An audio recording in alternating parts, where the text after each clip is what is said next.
Hey, Rem. We're going to do a couple homework problems Megan asked before we finish the last little bit of notes. The last little bit of notes is going to be just like a couple story problems that have to do with SOHCAHTOA. So I think they're fairly easy, but we'll do that here in a second. Megan had a question on 24 on the homework. What section is this, by the way? Help me remember. 4-2. 4-2? Yeah. Are you sure? Mm-hmm. Yes, it is 4-2. No, it's 4-3. That's what I thought. This is 4-2 right here in my notes.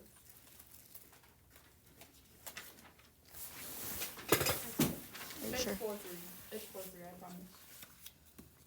What? No, we're done with that section. Well, then is it the same homework problems? Right here. We're on 4-3.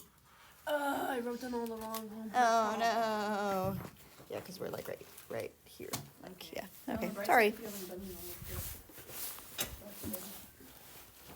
All right, given the value of one trig function of an acute angle, find the values of the remaining 5 trig functions. Okay.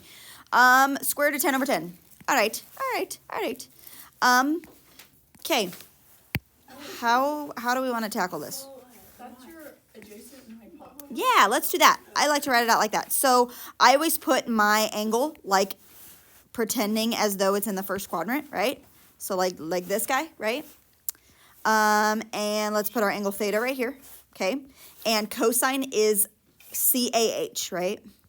So adjacent is this side and the hypotenuse is this side. So hypotenuse is this guy, adjacent is the square root of 10, and then we need to figure out what this guy is. Okay, we can do that. Which side is side C?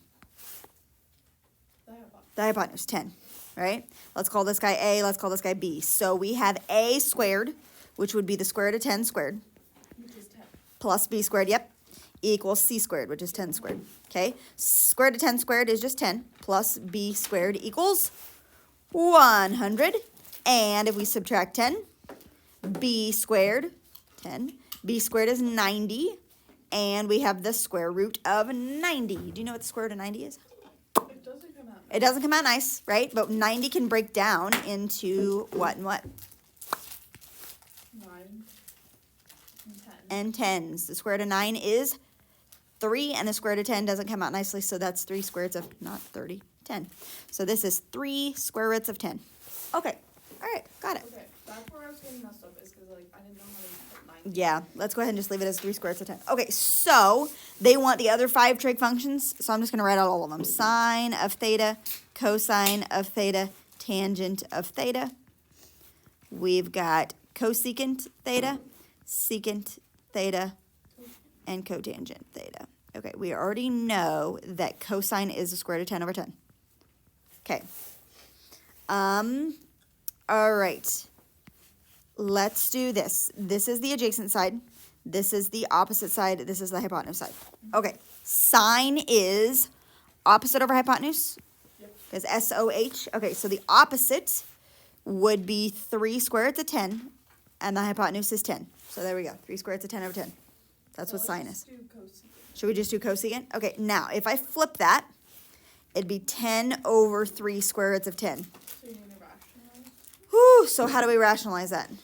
Square root of 10. Times the square root of 10 over the square root of 10, right? Okay, so that would be like 10 square roots of 10 over the square root of 10 times the square root of 10 is just 10. But then we have that 3 there, so 30. But Divide by 10. I can divide by 10. So 1 square root of 10 over 3. So just like the square root of 10 over 3. Oofda. Okay, that's cosecant. Okay, cosine is square root of 10 over 10. If I flip that, it would be 10 over the square root of 10. And I'm going to multiply by the square root of 10 over the square root of 10. What's that come out to be?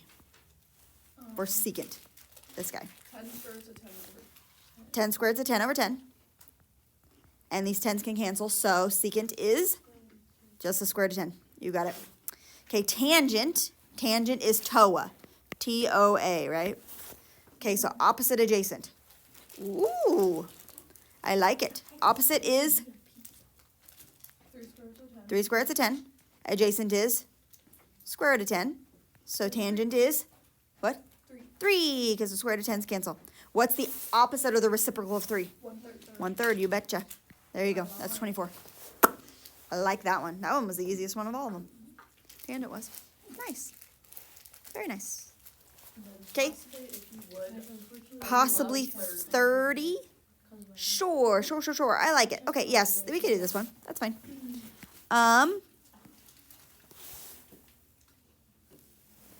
What just happened? Oh my God. I'm hearing things. I'm like, what is going on? Is there like a mouse or something? Because I can hear it coming from this corner. It's coming from her over there, and she's laying on the floor, and I'm just really confused. You're fine. I just like the way like the sound is rebounding in my ear makes it sound like it's coming from like over in this corner, and okay, whatever. All right. Okay, I'm gonna draw a picture again. I always put it in the first quadrant. Theta lives here. Cotangent is what they give me. Okay, if tangent is opposite adjacent, what's cotangent? Tangent is equal to opposite over adjacent. Tangent is 2 over the square root of 3. Or 2 square roots of 3. Right. So cotangent would be the adjacent side over the opposite side, right? Tangent is opposite over adjacent. Cotangent is adjacent over opposite. So the adjacent side, which one's the adjacent side? On here. Square root of 3. Ooh. Wait, opposite? The adjacent side. Adjacent side is the square This root. is square root of 3, which goes where? Right, this one. The bottom one. Oh. Yeah? Okay. Adjacent? Opposite. Which one's opposite? Which one? 2 is 2. This one, right here. The slanted one's the hypotenuse one. And that's the one we don't know. That's side C. Okay, so this is opposite, this is adjacent. All right, we have to find side C. So we have a squared plus b squared equals c squared. So a squared plus b squared equals c squared. Okay, square root of 3 squared is just 3 plus 4 equals c squared, which is 7. And we have the square root of 7 is what the hypotenuse is, which is kind of gross. Yuck. Okay. They only want us to find cosine. That's nice because we don't have to find all 4 of them. Okay, cosine is what over what? SOHCAHTOA. Cosine is the adjacent over hypotenuse. Which one's the adjacent side? The square root of 3. Square root of 3 over? Gross. We have to rationalize. Now, I don't hate both of those square roots. I only hate the Square root of 7. square root of 7. Okay, so we're going to do that. What's the square root of 3 times the square root of 7? The square root of 21. The square root of 21. And what's the square root of 7 times the square root of 7? 7. Just 7. Square root of 21 over 7. That is the cosine value. Same root, so you Yeah, right. Yep. Exactly. Perfect. Okay? Good? All right. Okay, let's go do notes again for a little bit. And then I don't know how much we have left. Okay. We are, I think here. Yeah, 1 page left. Yeah, we have 1 page here. Okay. Co-function. Oh, okay. Co-function identities. Co-function identities. They want cotangent of 15 degrees. Is that actually important? We don't have it on our unit circle. Completely reset me. Reset over to Yachty. Yeah, just reset. Factory. Okay, so the co-function identities, I'm going to look at, let's talk about like this guy right here.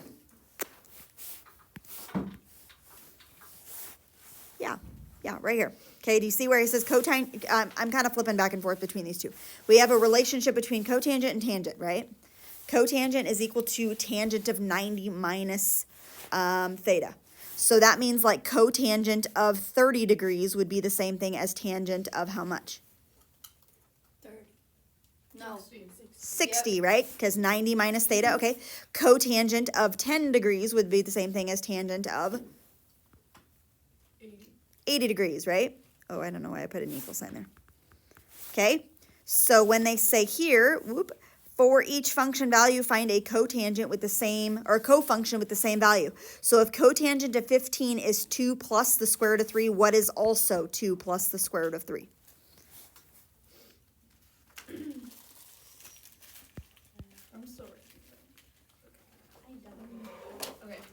We just said cotangent of theta is equal to tangent of 90 minus theta. 90 minus 15. Is 75, so tangent of 75 would also have that same value. That's what they're saying. That's all. Okay?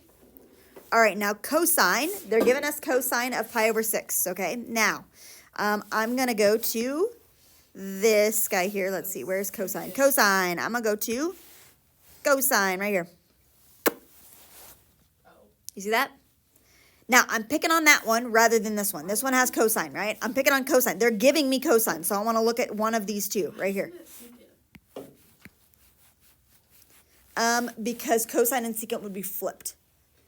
So cosine, Cotangent and tangent is flipped. right. Yeah.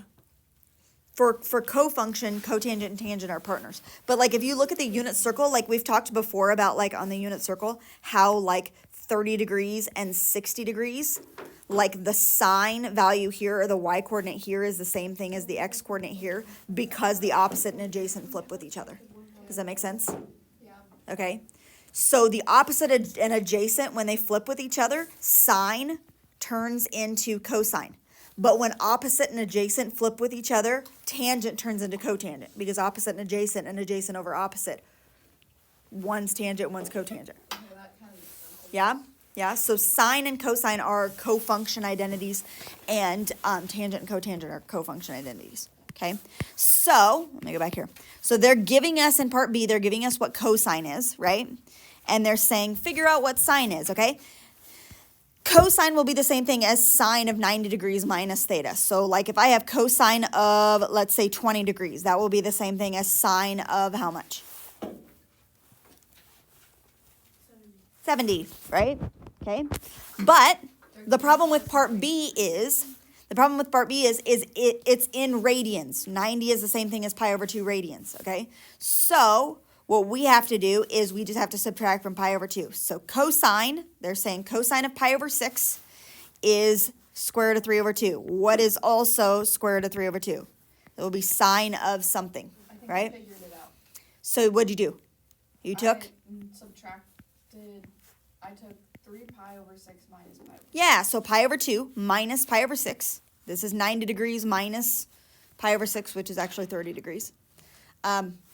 And it should be 60 degrees or whatever. Okay, so pi over 2 minus pi over 6 is 3 pi over 6 minus pi over 6, which is 2 pi over 6, which is pi over 3, right? So cosine of pi over 6 will be the same thing as sine of pi over 3, and you can see that on your unit circle, right? That was like saying this right here. These two values are the same. 30 and 60, the y and the x are the same, and the x and the y are the same. So these two match each other, and these two match each other because they're the same as each other, but the opposite and adjacent are flipped. Okay? Kind of weird. Kind of weird stuff. Yeah? Pretty weird. Pretty weird. Okay. All right. Last thing. They talk about an angle of elevation and an angle of depression. So if you hold your arms straight out like in front of you, and then you do Hitler, and you raise it up, that's an angle of elevation, right? And then if you take your hand straight out in front of you and I say depress your hand, that's going down. So angle of depression is going down from the horizontal, angle of elevation is going up from the horizontal like Hitler. Okay. All right. She's taking note of that. Hitler. All right. Example 7. Palm trees are easy to transplant relative to similarly sized broadleaf trees. Have you ever transplanted a tree before? Yes. Yeah? Yes. Did it die? Palm tree. It was in a palm tree, but it's in a pot. Yeah? Yeah. And did it live? They said they're easy to transplant. I've never heard that before. Okay. At one tree farm, palm trees are harvested once they reach a height of 20 feet. Suppose that the distance along the ground from the base of the tree to a farm worker is 22 feet. Then an instrument called a clinometer, I don't know, whatever, is held at eye level of 6 feet to measure the angle of elevation to the top of the tree. Okay, so so they say that this tree has to be 20 feet, right, in order to be able to be harvested. But I don't want to like take my big old tape measure and like get a big old ladder out and measure it down. So they measure the angle and then they measure it a certain distance out, and that can help them figure out what the height of the tree is. So, Almost 2 triangles happening here, A little bit, kind of. Yeah, kind of. Like we have to take the 6 feet into consideration later. But we're just gonna look at this angle right here, and this is 22 feet right here, right? Let's figure out what this is, which is like the length of this little bit right there, right? Okay, so this involves sine, cosine, and tangent. So we've got SOHCAHTOA, SOHCAHTOA, and here's my angle. I always circle the 3 pieces of information that they're giving me. So here's my angle. 22 is what? Adjacent. Adjacent. X is opposite. So which trig function are we going to use? Tangent. Okay, we do tangent of what? 30.2. The angle goes inside of the tangent, or angle goes inside of the trig function. Equals opposite over adjacent. So which one goes on top? X over 22. Yep, x over 22. Now, how do I solve for x? Times 22. Times 22. 22 tangent of 30.2, but you have to make sure that you are in degrees. Why? Because 30.2 is a degree measure, and so we want to make sure that we're plugging in degrees. If you take 22 times tangent of 30.2, you get what? 12.8. 12.8. Okay, that is this length right here. So how tall is our tree? 12.8 plus 6. Plus 6, because this is 6 right here, right? So 18.8 feet. Ready to be harvested yet? No. No. Is the tree tall enough to harvest? No. Boop. Okay, it's only 18.8 feet. Little bit further, right? Okay, that's how that works. Got it? Got it? Okay, now, one thing that I do real quick before we move on to the next problem, one thing that I do really quick to kind of like check my answer maybe, this is a 90-degree angle right here, right? And this is 30.2, right? This angle is a little less than 60. It's 59.8, by the way, right? So that they all have to add up. That means if I look at my opposites, right? 12.8 is this guy. He should be smaller because the angle is smaller, right? This guy should be larger because the angle is larger. Does that make sense? Okay. So I could have guessed that this measurement was going to be something smaller than 22, right? Okay. So there's that. All right. Moving on. Example 8, last one. A pilot flying an airplane at an altitude of 1 mile. So he's 1 mile in the air. That's this distance right here. Okay. Sights a point at the end of a runway. So he's right here. And the angle of depression, is 3 degrees. So that means the other angle is 87. That means this angle is 87. That is not drawn to scale. Or this angle right here is also 3 degrees. Because you know what this angle and this angle are? Corresponding. Nope. I don't know. These two lines are parallel. Interior something. They're alternate interior, right? Okay, so that's 3 and that's 87. I know, it has been a long time. What is the distance D from the plane to the point on the runway? Okay, so they're wanting us to find this measurement. All right, now we have choices. We have choices. Because we know that this angle is 3 and this angle is 87, we get to choose one. Which one would you like to choose? 3? Okay, so if we choose 3 degrees, that's my angle. The two sides that I'm talking about is 1 mile right here, and that is what? Opposites, okay? And this side right here is hypotenuse. So which trig function are we going to use? Sine. We're going to use sine. Now, just real quick, if we would have used 87, we would have been doing the adjacent and hypotenuse. So we would have been doing, instead of sine of 3 degrees, we would have been doing cosine of 87 degrees. That's that cofunction identity thing, right? Those two things would be the same, right? Sine of 3 and cosine of 87. All right, so we're setting it up as sine of 3 degrees equals, sine is SOH. So what's the opposite? 1. Hypotenuse is? D, whatever that is. All right, now, how do I solve for it if the D is on the bottom? Wait, no. How do I solve it if the D is on the bottom right here? Inverse sign is if the variable is sigma. Yep, is in the inside, is right here, right? I'm going to take it times. I'm going to multiply the D over, right? Okay, then if I solve for D, I'm going to divide by sine of 3, right? So D is equal to 1 over sine of 3. You knew that already. You just switch these two, right? Don't you just swippity do those around? Okay, take 1 divided by sine of 3. Do we need to be in radians or degrees? Degrees. 3 is a degree, right? 19.1 miles. That really does not look drawn to scale. Exactly. But 3 degrees is like really teeny weeny. And they made it look like 20 degrees. Okay, 19.1. Good? That is all of 4-3. Woohoo! Do we get a normal village 12:23? I think so. I want to finish. Yep. Oh, they say fourth period goes until 12:26. I don't know why. So you've got like 6 minutes left. Okay? All right. That is the end. Bye, Remington. I hope you get to feeling better.